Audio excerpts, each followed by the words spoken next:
All right, so Bill Belichick, look, these are three teams. We were going through all the teams that made the wild card and then have since been bounced. And you're looking at the Broncos, the Steelers, and the Chargers. Obviously, the rest two teams as well. Probably not looking for a new head coach. Unless you are, of course, one of our producers, Jack Capatoro, who thinks he wants to kick Tomlin. Mike Tomlin needs to be fired. Not a lot of agreement with that, with plenty of people, but let's check in with two of our experts here, Douzable and Bryant McFadden. We're going to go through some of these teams and talk about their offseason plans. Obviously, BMAC, a former Steeler. Let's start with you here. Mike Tomlin, his address saying, look, I'm not necessarily optimistic or overly optimistic because we did get bounced, and there are things that need to be fixed. If you are making offseason plans for the Steelers, where do you start? Quarterback, the quarterback position. Yes, you got more than serviceable production from the guys that play that spot, but when you look at the entire landscape in the NFL, especially with teams currently still in the playoffs, they have a playmaker at the quarterback position. So they got to figure out what is next for them in terms of the quarterback and who will be the quarterback. And after you identify that spot, then you got to start adding playmakers to the offense, because outside of George Pickens, Leger, I think it's safe to say they didn't have another playmaker on their offense, a guy that can create on his own, a guy that opposing defenders they have to respect and devote extra attention to. George Pickens was the only guy. And then, of course, when he wasn't heavily involved, he didn't really give you anything. So those are the two areas I think they need to improve right now in terms of having a better outlook, not just in the regular season for 2025, but hopefully trying to get into the postseason and not be a one-and-done team. Yeah, to your point, B-Mac, you said quarterback, and this is why I would pose this question. What is the goal if you're the Pittsburgh Steelers, right? Synonymous with winning championships, but they've been bounced out of the playoffs, as you alluded to, B-Mac, for 6 straight postseason plays. I believe it's 8 straight years without a playoff win. And if you're Mike Tomlin, you've had success to your own detriment. And I say that because when you look at the totality of the rosters, right, he squeezed every bit of ounce of talent out of this roster, but they have not had the trigger guy since Ben Roethlisberger left. They didn't have a succession plan, and that's why we are having this discussion about the Pittsburgh Steelers currently. D-Mac, doing the same thing over and over again and expecting a different result is literally the definition of insanity. So if you feel like Mike Tomlin is the guy, get him a trigger guy that you guys won't get bounced in the first round. So I don't know if they have to be creative in regards to giving up future draft capital to try to trade up to get one of the quarterbacks. But you're going to find yourself in this predicament again because Mike Tomlin has coached above the actual talent on the roster. Again, to his own detriment. He hasn't had a losing season, right? And when you do that, you're not picking up high enough in the draft to get one of those quarterbacks of the future. Now, they tried with Kenny Pickett, and it didn't work out. And there was a reason why Kenny Pickett went in the back of the first round, and the rest of those quarterbacks went later in the draft. That just wasn't a strong quarterback draft class. So I felt like they missed the boat, kind of like Kansas City did. Even though they had Alex Smith, they traded up to get Patrick Mahomes because they know they needed a succession plan and a quarterback of the future. So they definitely need to get that right.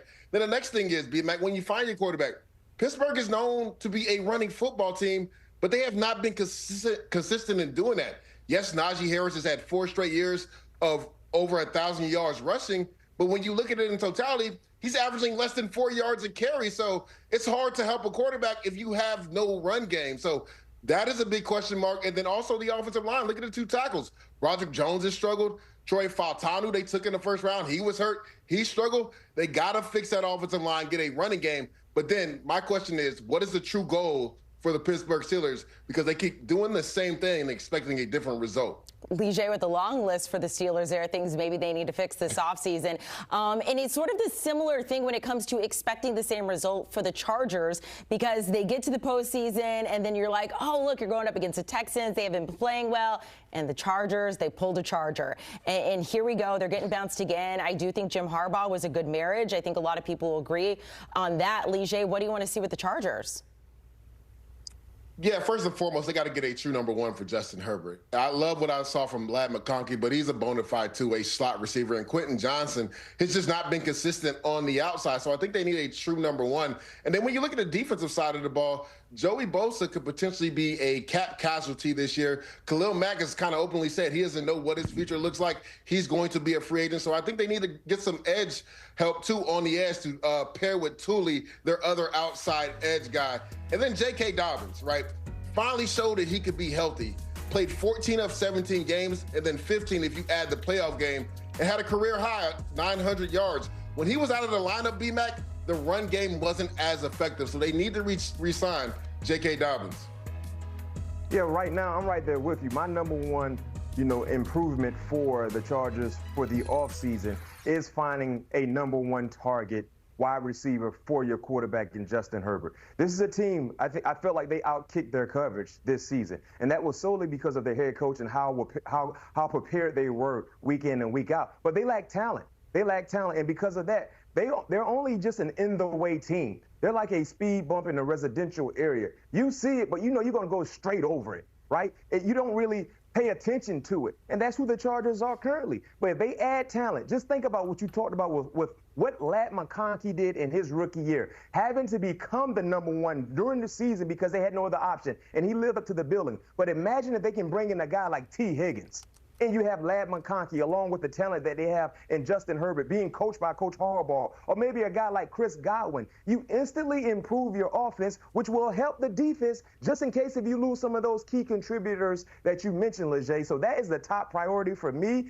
because when you look at what they've done, they did a great job, exceeded the expectations, outkicked their coverage. But if you want to continue to have long-lasting success, especially when you get into the playoffs, add more playmakers around your talented quarterback, and I think that would be a great recipe for them moving forward. And maybe that's a solution for the next team we're going to talk about. We're going to stay in the AFC West, the Broncos, another team that went above and beyond expectations. Bo Nix, good. Sean Payton, good.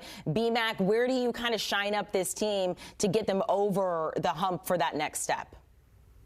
Keep adding talent to the offense for your young quarterback. When you look at young quarterbacks flourishing in the National Football League, not just basically being a one-and-done player in terms of production, but having a long-lasting career, those organizations continue to build around them. Look at Joe Burrow. Look at what he did his rookie year. Of course, he was dealing with injuries, but then look at what they continue to add.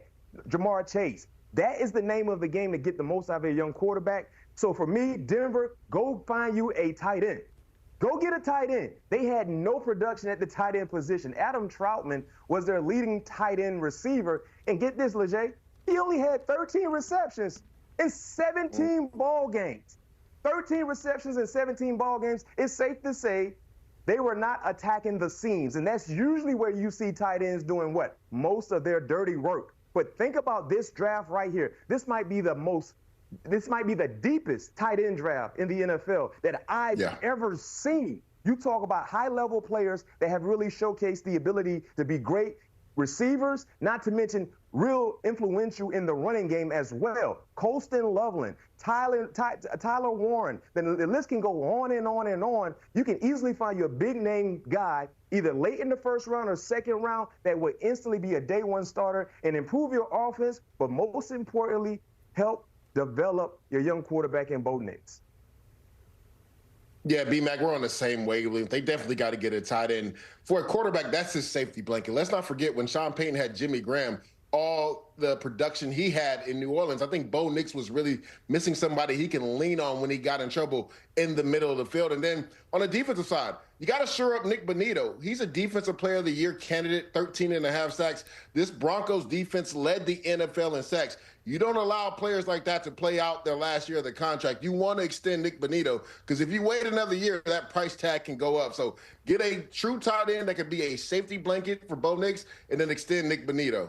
Leger, B-Mac, we appreciate it. Look, regardless, it's going to be fun to watch the Broncos next season because they were a lot of fun this season. Taking a look at some of the notable offseason dates we have. Of course, we're approaching the divisional round of the postseason. A lot to be done between now and the NFL draft. Those franchise tags are going to start to drop right after February 18th. That is just in a month and 2 days from now. Then you have the combine, and then, of course, free agency, the new league year. That begins on March 12th.